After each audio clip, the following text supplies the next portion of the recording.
Welcome to the Built Not Born podcast presented by Edge Leadership Academy. I'm your host, David Kitchen, and every week I'm going to be having conversations with some of the top leaders in their fields to figure out what built them into the leaders they are today and what we can all take away from their journey. Thanks for joining us on this podcast. If you like what you hear, please share, like, and leave a review so we can continue to bring you more content like this. Also, make sure you join us on our website, www.edgeleadershipacademy.com, for a ton of free content and resources for leaders and those wanting to be leaders. And be sure to follow us on social media. I'm fired up to be part of this project, and I'm really looking forward to getting to work. Leaders are built, not born.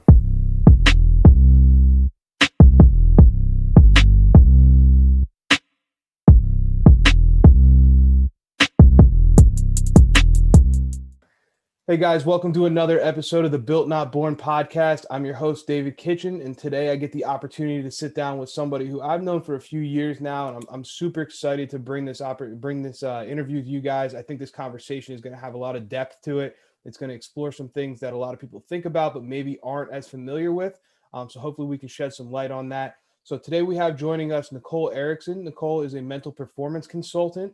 I had the opportunity to work with her during my time at Georgia Southern University, and she's an absolute rock star, great at what she does, brings a great perspective to reframing common concepts and explaining them in a way that is easy to digest and you can kind of connect the dots for yourself. So without further ado, I'll kind of shut up and I'll let Nicole introduce herself, tell us a little bit about yourself, and we'll get rolling from there. All right. Well, I want to say thank you for having me. I'm very excited to be here with you today and have this conversation. And so a little bit about myself. So who am I? I grew up in South Florida, West Palm Beach, Wellington area. I grew up playing sports. I loved sports. Around high school, started specializing in basketball and had some bad injuries. Decided to just go to college, get an education, stop playing, even though I really wanted to play in college. So I went to Florida State, got my degree, my bachelor's degree in psychology with a minor in business. While I was there, I found out about sports psychology. And that's when I was like, this is what I'm doing. It was a great moment for me. So I started immersing myself in anything sport. I worked for campus recreation. I worked for the women's basketball team at Florida State. I was a manager. I worked for Positive Coaching Alliance in Tampa Bay. It's a non-for-profit, great company. I had a couple good summers there. And then I went on to grad school at Georgia Southern, where I worked with Kit. And that was an awesome experience. I got my master's in sport and exercise psychology. And then I graduated in May. Not how I expected to graduate. I think we can all say 2020 has been an experience. So I came home early, kind of just wrote out the rest of school, graduated, started applying to jobs. Nothing was really hitting. And I was just like, you know what? I reached out to someone down in Miami that I worked with at Florida State, he had just opened a company, MindTap, who I am associated with now. I reached out to him. He said, come on with us. So I did. And in the meantime, I have opened my own business as well. So that's NEE Consulting. And so I've been working with athletes and coaches and teams in the area. I've worked with a few business professionals as well with sports psych. So I've been doing mental skills training, and it's been really awesome. That's awesome. And it's so cool how you kind of have that light bulb moment of like, this is what I want to do. Like this is it. And then you're able to kind of build things on top of that, which is really cool. I know for me, it was a similar deal. You know, I got out of school with a business degree, started coaching and was doing it on the side. And I didn't expect it to be what I wanted to do. And then all of a sudden it kind of led into this passion. And then one thing led to another. And that passion I ultimately found wasn't just for coaching, but for leadership. And it kind of led me to what I'm doing now. So it's so cool to hear other people's journeys. I always love listening to that. Even though we work together, there were some things in there that I didn't know. So it's great to hear that kind of stuff. So let's jump right into some of these kind of hard-hitting topics. And I'd love to hear your opinion on some of this. So we're going to do a deep dive here into the fear of failure and what is behind it. So we kind of have this general concept, right? And everyone thinks, well, they're just afraid to fail. But there's reasons behind it, and there's things that underlie it and kind of serve as, you know, the framework for what manifests itself as the fear of failure. So as somebody that deals with these types of things, I'd love to hear you kind of give us an explanation of what's going on when we talk about fear of failure? What is that exactly? And kind of what are some of the things that play into it? So, all right, knowledge is power, right? So I think it's really important to, one of my main thing as a sports psych consultant, mental performance consultant, is building awareness. But in order to build awareness, you have to understand what it is. So knowledge. So what is fear of failure? What's a definition? So it's appraising situations that activates beliefs in your mind. So in psych, we call these schemas. That's associated with bad consequences, aversive consequences, or of failing, and that leads to fear, right? And so these are learned, right? This is the fear of failure is learned over time. It doesn't just happen overnight. So to address it, become aware of it, and then start working toward using tools to cope with it, becoming aware of it, right? It's going to take time to not unlearn it, because you can't unlearn it, but to almost help with it, to cope with it. Okay. And so behind fear of failure, there's 5 components that research has found. So fear of the unknown. So you don't know what's going on. There's lack of information. And so there's a decrease in competency. So you feel like you're unable to execute tasks. You don't have the ability to do something. All right. And this could just be a decrease of competency, or could you just feel like you don't have it at all? And that's scary. That is scary. So that's fear of the unknown. The next one's fear of shame and embarrassment. Now, these emotions suck. They don't feel good. They do not feel good at all, and they're very hard to sit with. They're icky, right? I don't like shame at all. It's scary. So I think it's important with these is learning when I'm feeling shame, when I'm feeling embarrassed, how do I sit with that? And it's scary to do. So that's the second one. The third one is fear of devaluing one's self-estimate. Okay, so that means if I fail, I'm a loser, right? I suck. I'm not supposed to be this athlete. I'm worthless. My confidence just drops, right? So that's fear of devaluing one's self-estimate. Now, the fourth one would be fear of upsetting important others. This might sound like, well, I'm scared of letting my teammates down. I'm scared of letting coach down. Maybe it's a lot, because they don't want to upset them. You don't want them to be mad at you. You don't want them to feel disappointed in you, right? And so there's fear of that. So that's upsetting important others. And then the last one is fear of important others losing interest. So this one's like, oh, coach isn't even going to give me any attention. He's not going to help me, or he or she is not going to help me anymore. My friends are going to stop talking to me. Like, okay, so those are the 5. I think it's important, again, to say that fear of failure is learned. It happens over time, right? We've grown up with this, whether it be in the household, whether it be at school, whether it be out on the courts, the fields. It's something that's been learned. And so it's going to take time to cope with it, to utilize tools to work toward not feeling fearful about failing, right? These associations are strong that we have in our brains. So yeah, that's fear of failure.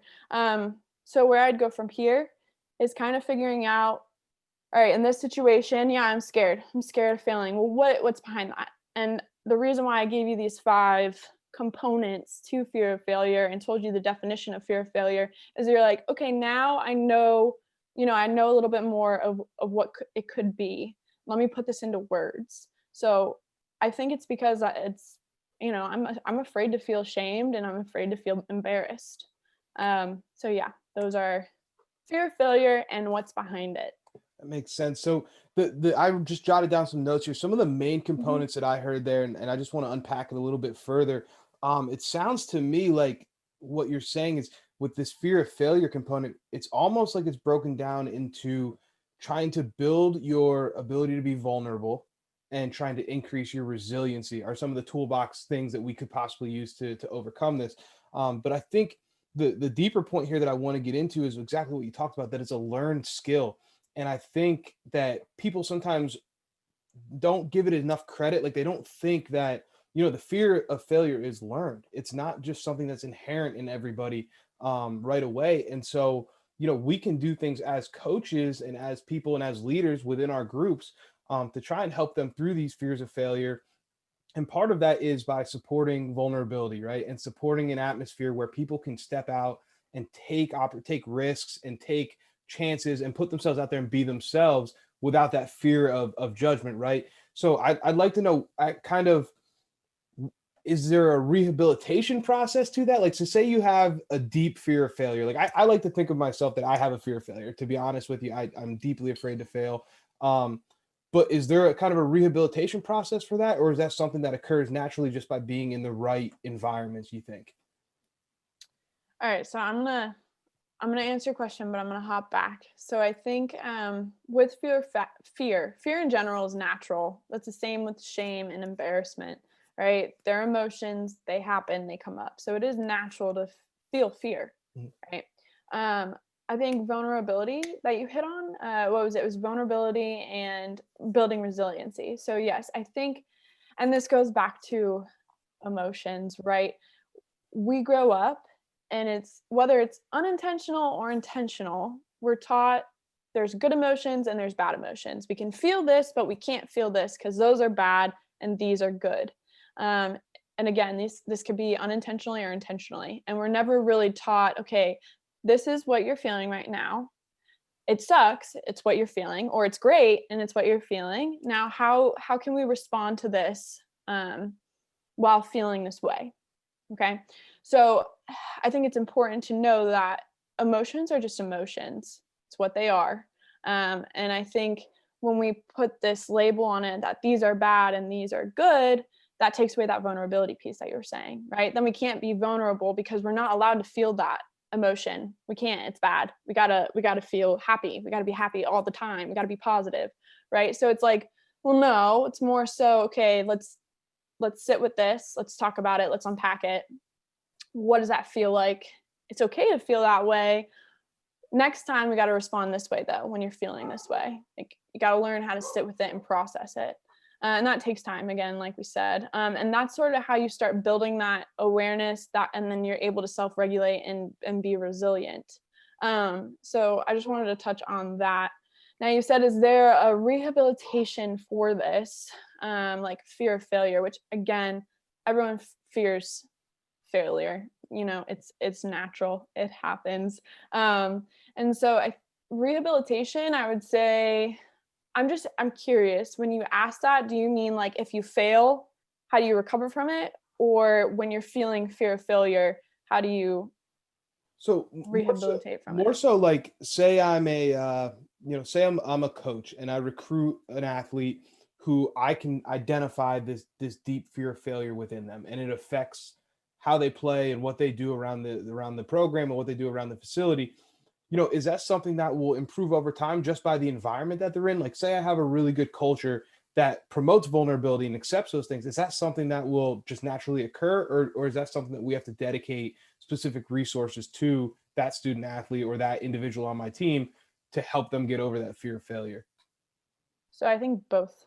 I definitely think the environment that you create for your athletes or your teammates um, is massive. And the first thing in doing creating that environment of leadership is understanding yourself, right? And then creating that environment for others. I also think utilizing resources that you have, that's why they're there, right? So if you have a mental performance consultant on your support staff, use them, right? It's you have strength and conditioning coaches, use them. Nutritionists, use them. That's why they're there. It's to create this holistic approach to where the athlete can go anywhere. Academic advisors, right? We have them to help them with school. Mhm. So I think definitely using the resources that you have, or if you know someone, definitely referring them to whatever they need. But creating that environment, how do you do that? How do you create that vulnerability? Something that's huge, again, is understanding yourself. So are you have you ever felt fear of failure? Right? And when you did, how did you respond to it? How do you respond to it now? So understanding that for yourself, understanding your own emotions, how you respond to them. And then with that, I think modeling is huge. And that's the environment that you create for them. So, and that goes with understanding yourself.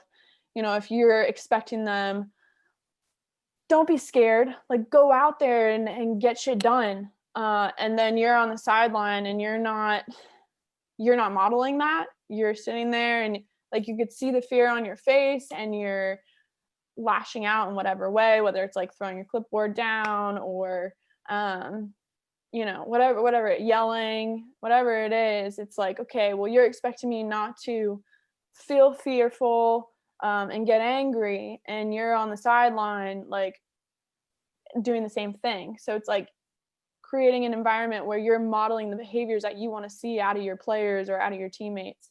So I think that's huge.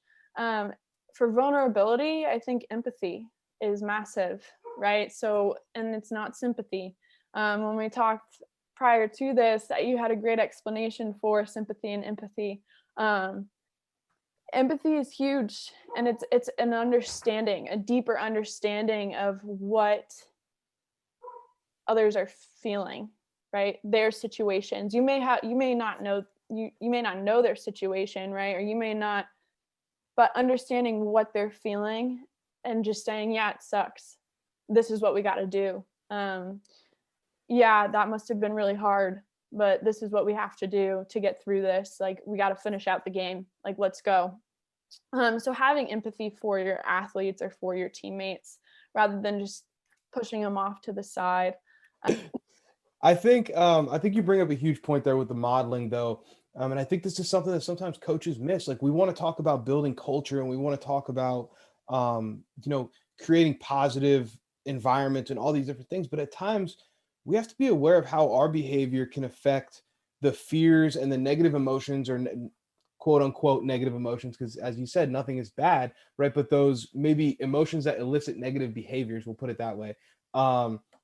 How our behaviors impact that stuff within our team, right? So like you just said, if we want to talk about not being fearful and trying to teach our student athletes and the people below us to help them overcome their fear of failure, and then we're out there and we're not self-regulating and we're all over the place, that again, it just reinforces that learned behavior, right, of fear of failure. And then the consequences that come with it are, whether there's social consequences, and like some sort of rejection, as we talked about, or they could be internal stuff where it's just damage to that person's self-concept, and now they have a hard time building that resiliency over time.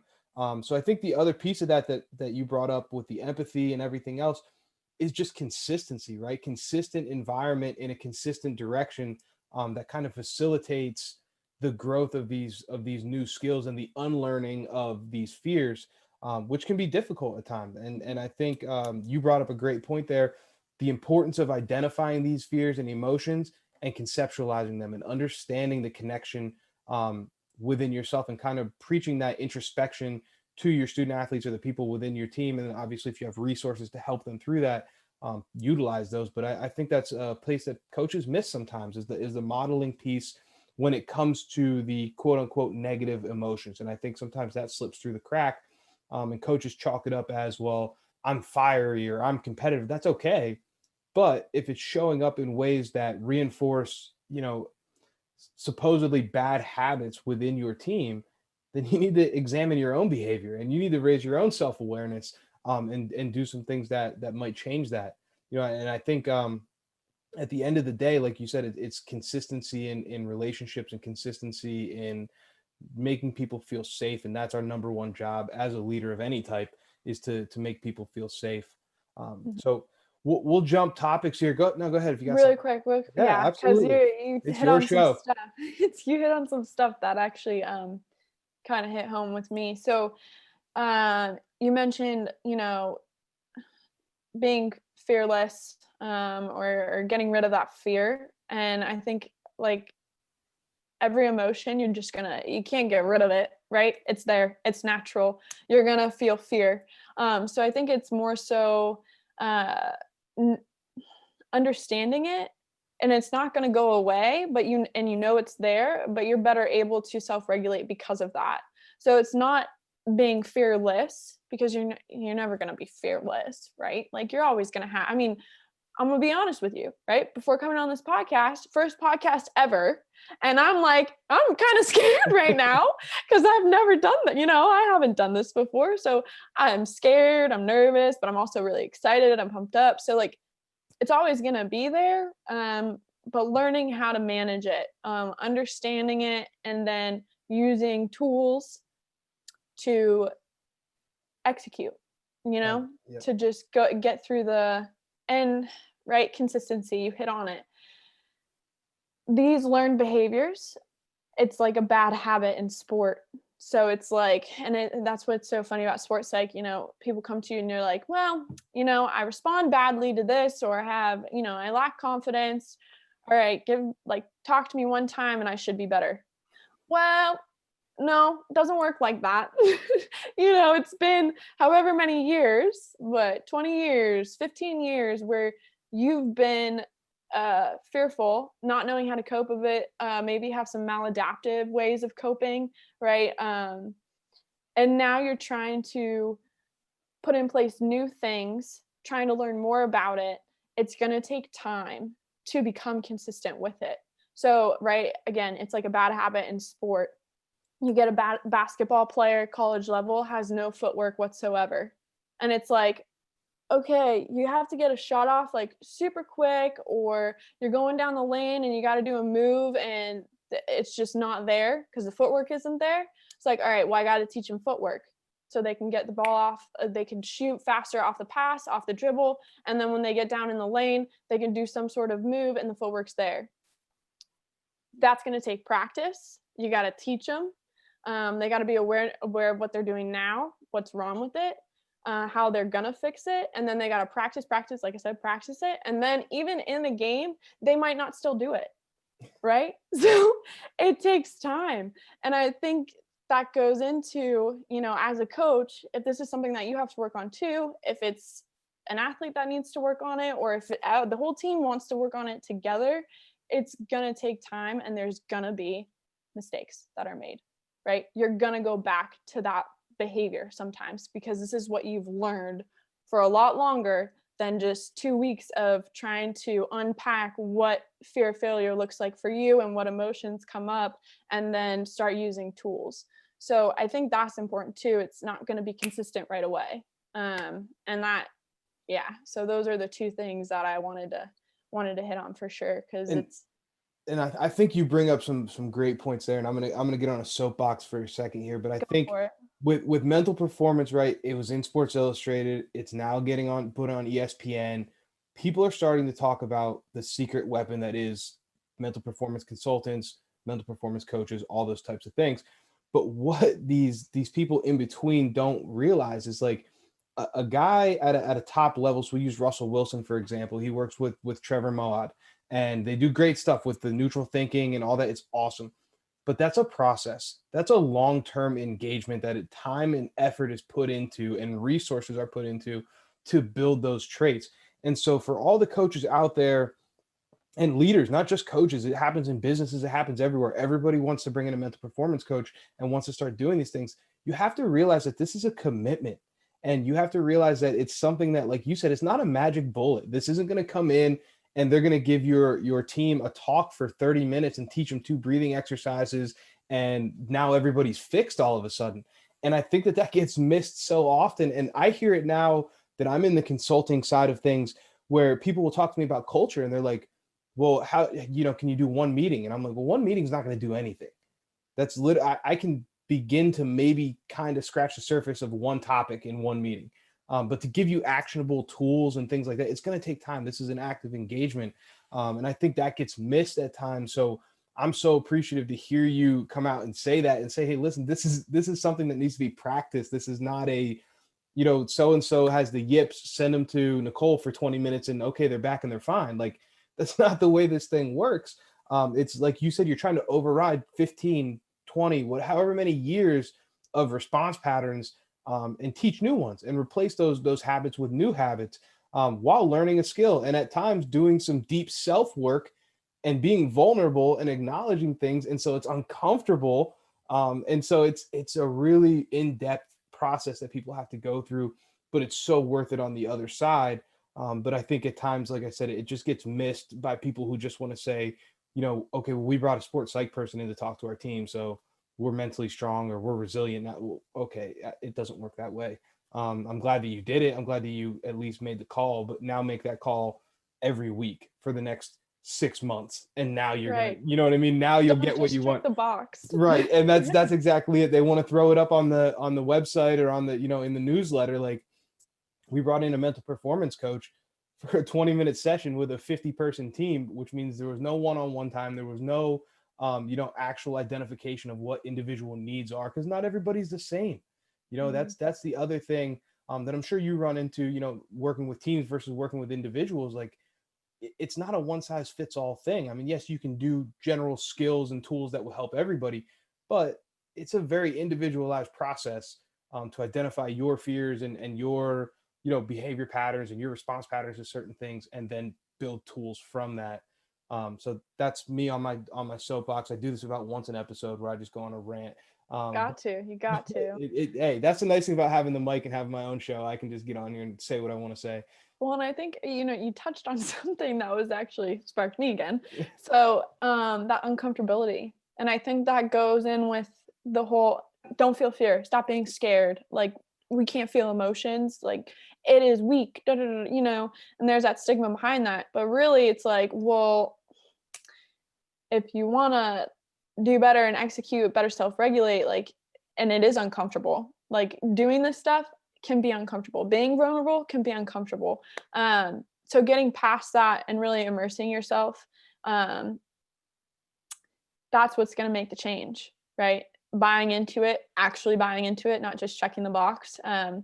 But it's that uncomfortableness, because whether it's with themselves or with others, they just don't want to know, don't want to feel, like, again, just avoiding. But really, like, if you want to make that breakthrough, it's trying, and it's going through that uncomfortableness that we're always talking about, being comfortable with being uncomfortable.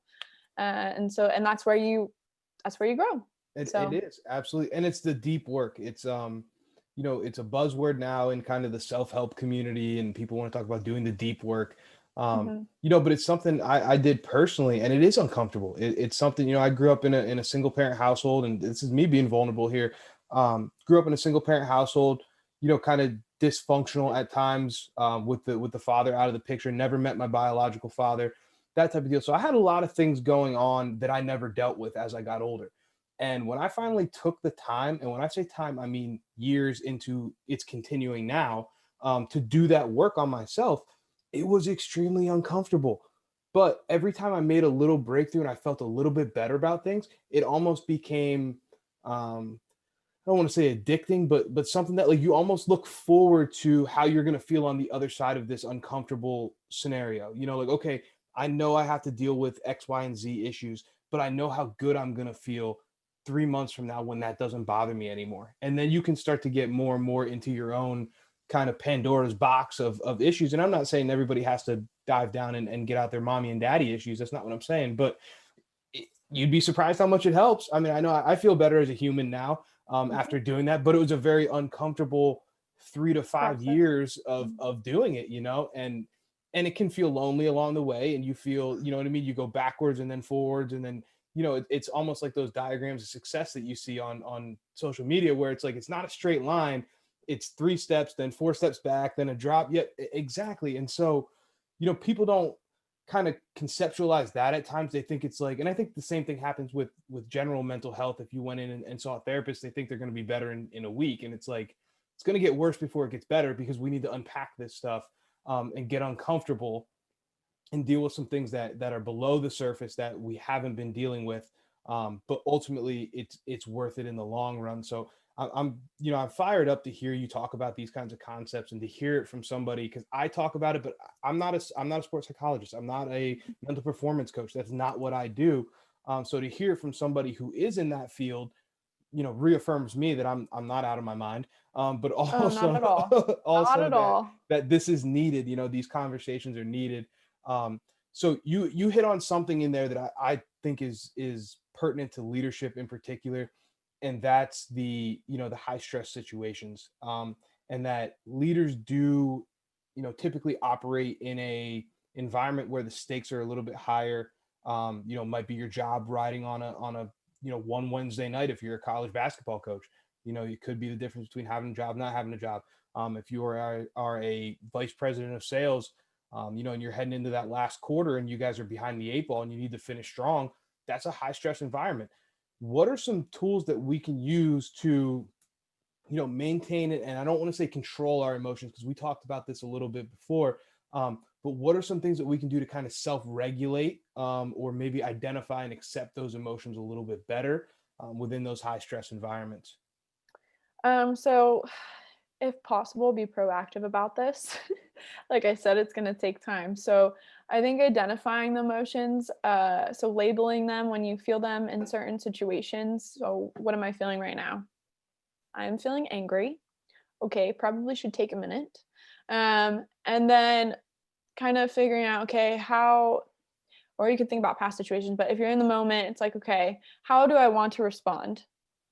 How would I react? Right. So in my head, I think responding and reacting is differently. Reacting is off the emotion.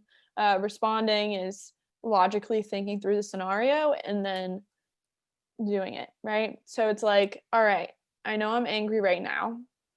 I react this way. I want to respond this way. And again, in the moment, it's hard, especially like you said, if it's any of those examples that you gave, if you haven't practiced this and it's just like you're in it, it's going to be really, really hard to respond. Some people are better at it than others, but if you're one of those people that are more likely to react, it's going to take time and it's going to take practice to address, to label the emotions, be curious about them. And again, like I said, you could sit down and think about past scenarios and is like, okay, this happened here. This is what I felt. These were my thoughts in the moment. And then it's like, okay, how did I react, and how do I want to respond in the future? How can I do a better job? Um, Depending on the emotion, there might be some other emotions with that, right? So a lot of times with anger, Dr. Megan Bird, she explained this to my class. This is the way she teaches it. But a lot of times anger is a surface emotion, almost like an iceberg. So you see the anger, but really underneath it is all those other really tough emotions. So shame, embarrassment, disappointment, sad, lonely. Just anger is easier to show, and it's not weak, right? Especially for boys, right? Oh, he's angry, like testosterone, supposed to be angry, da, da, da. But and those other emotions, no, no, no, no, can't feel those. So it's all underneath. So I think also, saying, all right, so I felt this. What else did I feel in that moment? What else was going on for me? What was I thinking? How I was responding? So that's a way that you could handle those situations. There are, it's almost like what we talked about earlier. So you could do the Band-Aid skills, right? That's really what they are. But until you really dive deep and understand yourself and the emotions that come up for you and what that means for you, those Band-Aids are only going to last so long. They definitely help, right? So that's they definitely help. So like angry deep breathing, right, calms the heart rate down. You feel you feel more relaxed, right? Just physiologically, everything calms down. So that could help in the moment. Coming up with a cue word or action, or both is better.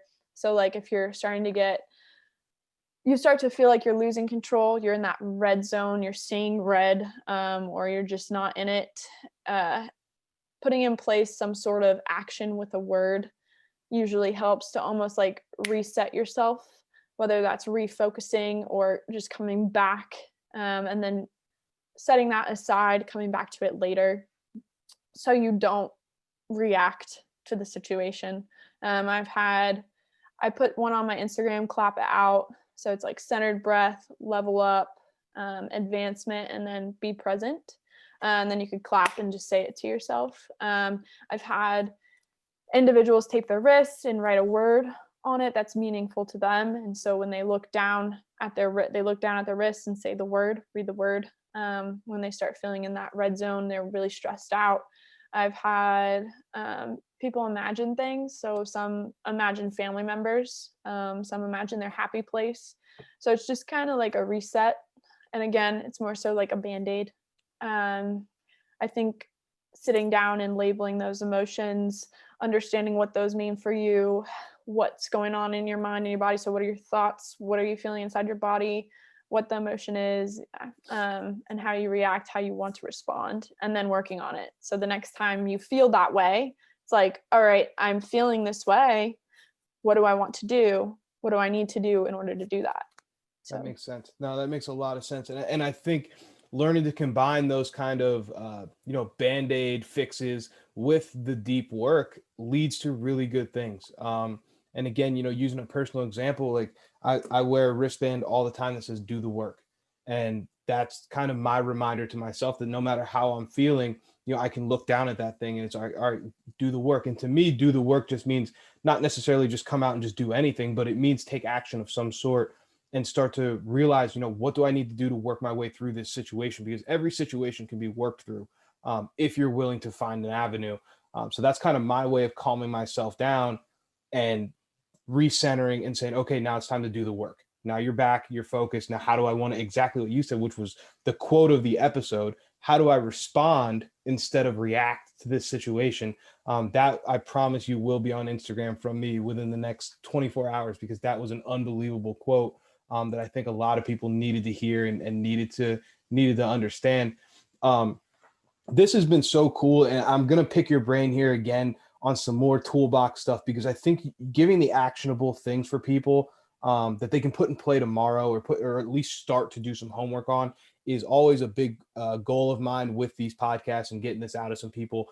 So I'm going to just shoot you, give me some tools for overcoming fears we talked about earlier. So those fears of failure, fear of the unknown, all those different things. I know we talked about identifying, and acknowledging, but let's talk about some of those other, fears, or the other tools that we can use to kind of overcome those.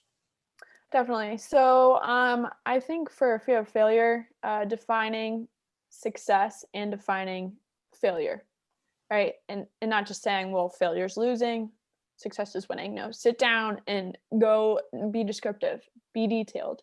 And then off of that, with failure, identifying what the consequences of failing is, right? So what scares you the most about those consequences? How are you going to cope with them?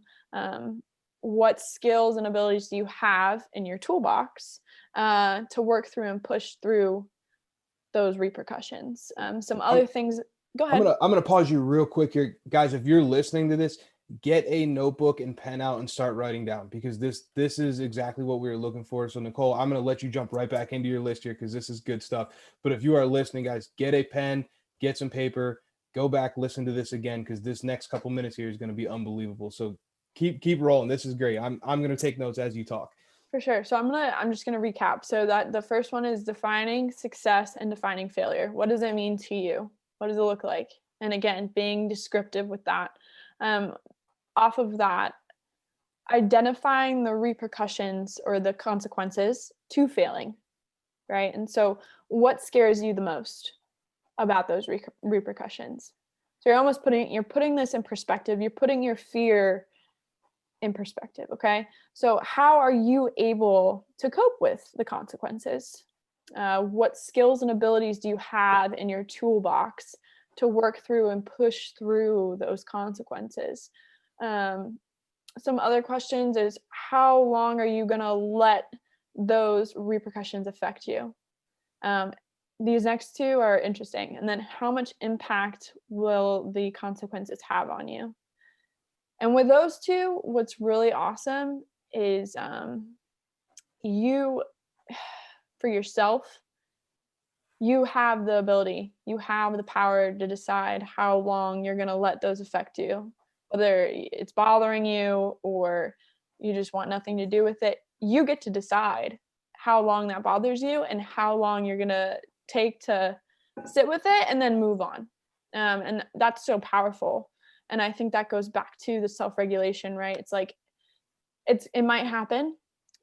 You've addressed what could happen. How long are you going to let that affect you? So those are some questions. Another one that I like is sit down and write your wants down. Could be goals, just wants for the week or wants for the season. What do you want? Just jot them down. And then after you jot them down, take a look at it and see how you wrote them. Some might look like, I don't want to lose my starting spot, or I hope I don't make a mistake in the next game that we have. I hope we win conference, stuff like that. Now, those ones that I don't want to lose my starting spot, those are avoidant, right? Those are fear. I'm fearful of losing my starting spot. Whereas you could reframe those and say, I hope I start most of the season. Now, what's interesting with these, for some individuals, because I've done activities like these before, and if you notice, fear mirrors your hopes, right? Your fears mirror your hopes. I hope that I win conference. I'm scared we're not going to make it a conference, or we're fearful that we won't make it, right? They mirror. So it's reframing those into more hopes and something that you could approach rather than avoiding and being fearful of.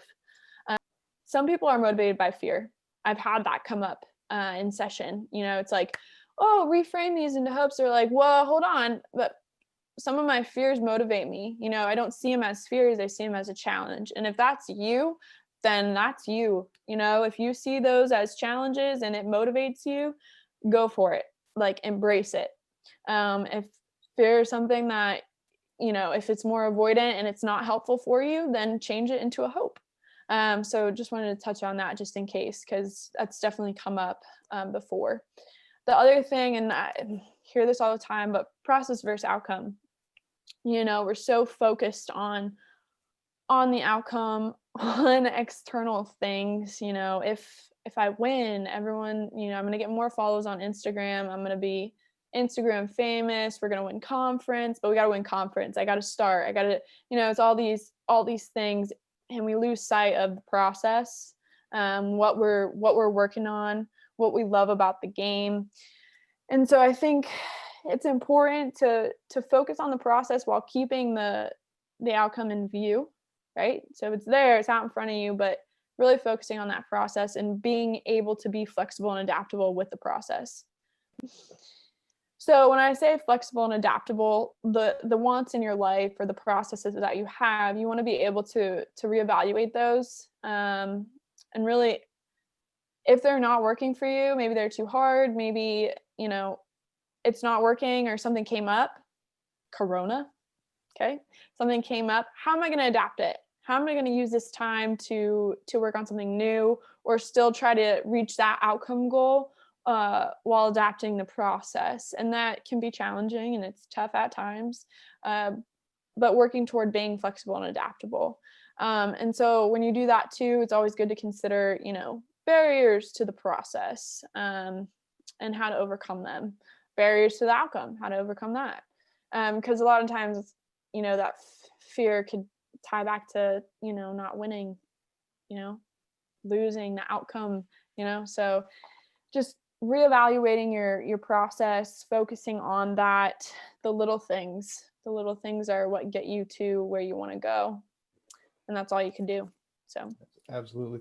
That was awesome. I mean, that was a whole probably 7 minutes of tips and tricks that people can use right away.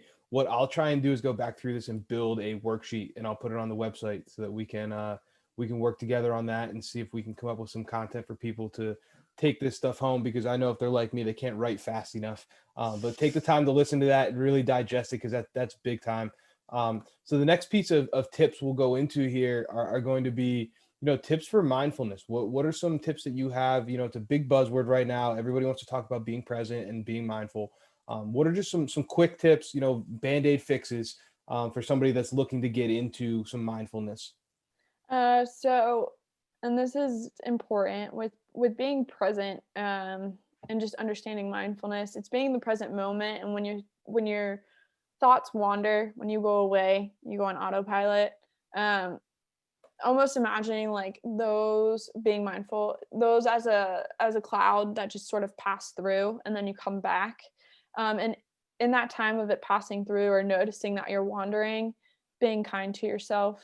We all wander, right? How many times have you gotten in your car to drive to work every day and you get to the or wherever, and you get to the destination and it's like, I don't remember driving, because you were thinking about something else. Or, you know, you're working out in the gym or you're at practice and you're doing a drill that's pretty basic, you know, you do it every day and you just kind of go off and you're thinking about exams and you're thinking about that one class or that one essay that you have to complete. It's taking notice to when you start wandering. So not getting too lost, noticing it, say, okay, it's all good. Come back to what we're doing now. And that can be tough at times. I think by practicing, so these are little tips, like to actually start working toward it. Brush, unless you're ambidextrous, but brush your teeth with your opposite hand, your non-dominant hand, because you really have to focus. I mean, unless you already do that. Another one is taking a different route in the car. So like going, and don't look how to get there before you go. Don't just turn on the GPS and listen to Siri say, okay, next right, in a half mile, turn right, right? So like know how to get there beforehand, but take a different route. So then you're actually having to pay attention to where you're going, how you're getting there, right? Being present. Those are a couple. You can do breathing exercises and focus on your breath. You can take a walk and just focus on all the sensations, take notice to everything. And again, when you start to wander, just bring it back and come back to noticing the different sensations. So when I say sensations, sight, like what do you see, what do you smell, what do you feel, what do you hear, what do you taste, and just sort of going through that and start training your brain to be more mindful. And it just takes practice. And again, building that awareness of when you're wandering. 100%. Awesome. That was, again, phenomenal. Appreciate you dropping those tips for us. Well, I want to be mindful of your time here. So we'll shoot you some wild card questions. They're just going to be off the cuff. Give me the first thing that kind of comes to mind. We'll do, as you guys call it, with a word association.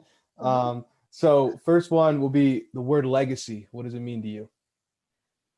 Legacy, what you're remembered by. That's what it means to me. What do you want your legacy to be?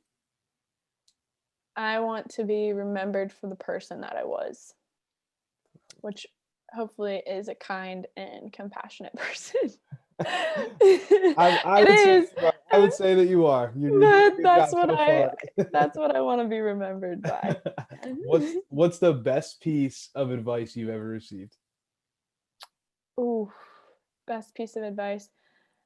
My dad, when I was still playing basketball. It was before my second injury, my senior year.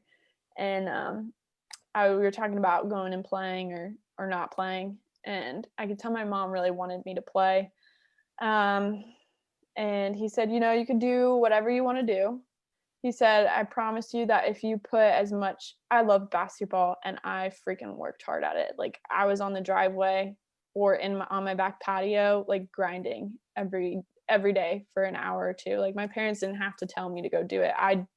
Because I loved it so much. I just did it. And so he told me that if you put as much work in to school or whatever you decide in life as you do basketball, you're going to be successful. And so from there on, after deciding not to do basketball, that's what I did. And it's worked out pretty well. So that's probably the best advice. Last one here. If you weren't doing what you're doing now, where would you be? Where would I be? Like location wise or like what I'm doing in life? No, like what you're doing in life. Oh. Everybody, you're already on the beat. You don't get to play the location. I know, right? I wouldn't leave. I'd probably be a coach or a teacher. Yeah, interesting. Basketball coach or a teacher. Mm-hmm. Communication at its finest, I see. You're all about it. Yes. All about it. That's All about awesome. it. Well, Nicole, this has been absolutely awesome. I appreciate you so much for taking the time. We always like to close with some different resources, and I'll make sure that I link these up in the show notes as well for people. But if there's anything that you want to plug, any resources that you have, and then also your social media, if people want to get in touch with you, if they're interested in working with you, all those different things. So we kind of give you the mic for the last couple minutes, and you can plug whatever you want to plug, whether it's books, podcasts, articles, whatever, and then plug your own stuff as well. So feel free, we'll let you talk it up and have at it. Okay, some great resources is these are books. So my favorite book is The Happiness Advantage by Sean Archer. It's a positive psychology book, and it's geared toward business. However, it's awesome. It has some great tips in there. Some of the activities that I post on my Instagram are from that book. I adapted them from that book. So one of my favorites. Another one is The How of Happiness, another positive psychology book. But it pretty much just talks about, what makes up happiness. There's a whole pie chart, and how you have to work at it. It's not just something that comes and that's just what it is. And so in the book, it gives a bunch of activities that you can do. You even take a test to figure out which activities may be best for you. So I think that's awesome. That's another one. Sports wise, The Obstacle is Away is awesome. More so philosophy type book. Again, not very much sport, but it has some great lessons in there. Growth Mindset by Carol Dweck is a great book. Kind of talks about very mirrors what we talked about today, with the whole overcoming fear, managing it, right? And taking those leaps for things, always growing. So those are a few resources. I think if you're interested in sports psychology, definitely ASP, so Association of Applied Sports Psychology, our website. It has a bunch of resources on there, and it's all about mental performance consulting, so sports psych. And it's an awesome resource. You could even, if let's say you don't live in Florida, I do virtual, but if you want to meet with someone in person and you want to find certified mental performance consultants in your area, they have a search engine for that, or search whatever. So you could find people in your area that you can meet with on there, which is awesome. So those are resources. My social media. So like I said at the beginning, I have my own company, and I'm also associated with another company down in Miami. And so I'm going to give you the social media for both and the websites for both of us. So the company that I'm associated with, it's called MindTap. And their website is MindTap, so mindtapllc.com. And then their Instagram and Facebook is at mindtap_. And then for me, my website is NicoleErickson.com. Very easy. And then, my Instagram and Facebook is at coachnicole.e.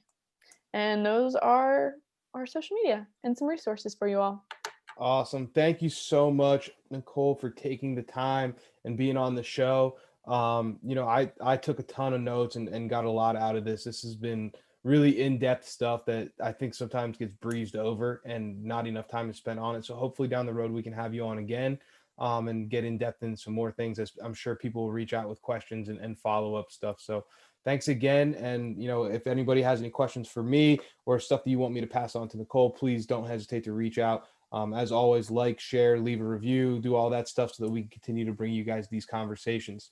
But again, that's Coach Nicole Erickson, mental performance consultant, and we thank you for your time. Thanks. Thank you for having me. Another hard-hitting episode of the Built Not Born podcast, man. I can't thank Coach Nicole enough for her time. These guests that I have on here just keep adding value all over the place, and they keep giving away things for free, and we can't thank them enough for taking the time to talk to us. Today, the tips and tricks that Nicole gave for regulating emotions and dealing with fear of failure and fear of the unknown and all the different things that come with being a high performer in a high-stress environment, those are things you typically have to pay for. And so to get that stuff for free, we hope you guys appreciate it. and take that stuff to heart and really put those things in action. You know, those are big time tips and tricks. So again, if you guys like what you hear, please like, share, leave a review, subscribe, do all that stuff so we can keep this movement growing, keep bringing you guys great conversations. And until next time, man, leaders are built, not born.